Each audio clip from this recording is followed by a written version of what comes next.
Let's learn about what we are manipulating when we adjust the ventilator. Lung function is in a constant battle under general anesthesia. There's a loss of respiratory tone, which removes the body's natural airway reflexes. Additionally, there's a constant threat of causing atelectasis and barotrauma.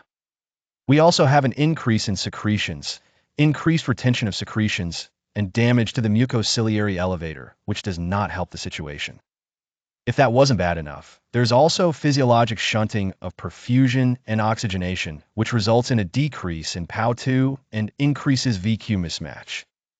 A lot of the issues are a direct result of the increased intrathoracic pressure from positive pressure ventilation, which causes a decrease in venous return.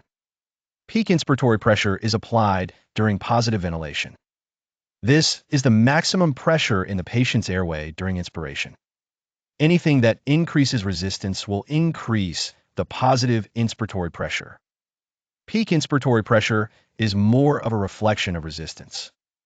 We normally want this number around 20 centimeters H2O or less. Situations such as a patient who is diagnosed with acute respiratory distress syndrome, someone with large body habitus, high insufflation pressure, or even positions such as steep Trendelenburg will cause high resistance and increased positive inspiratory pressure. Plateau pressure is a good measure of the elastic recoil of the lungs and chest. It is focused on the pressure in the small airways and alveoli after the tidal volume is delivered. If the plateau pressure is greater than 35, there is a risk for barotrauma. Plateau pressure is the closest estimation of the pressure inside the alveoli that can be measured non-invasively. Mean airway pressure is applied during positive pressure ventilation and can be correlated with improved alveolar ventilation, improved arterial oxygenation, and overall better hemodynamic performance. Positive end expiratory pressure, PEEP, is a constant amount of pressure that is maintained in the airway throughout the expiratory cycle. It improves oxygenation by preventing the collapse of alveoli. Thus, it helps to prevent atelectasis. General anesthesia causes alveolar collapse, absorption, and compression atelectasis, loss of muscle tone, decreased functional residual capacity, so adjusting these settings can help combat these negative consequences of using general anesthesia. Inspiratory flow is the highest flow or speed set to deliver the tidal volume during inspiration.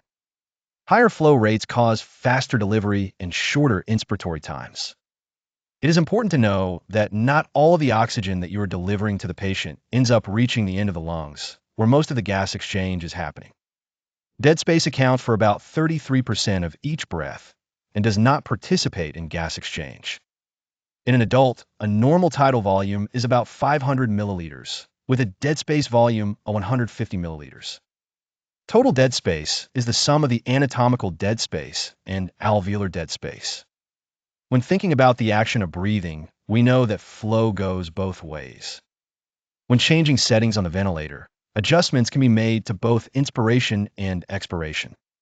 Normally, we set an inspiratory flow time of 1 and expiratory flow time of 2. This brings it to a 1-to-2 ratio.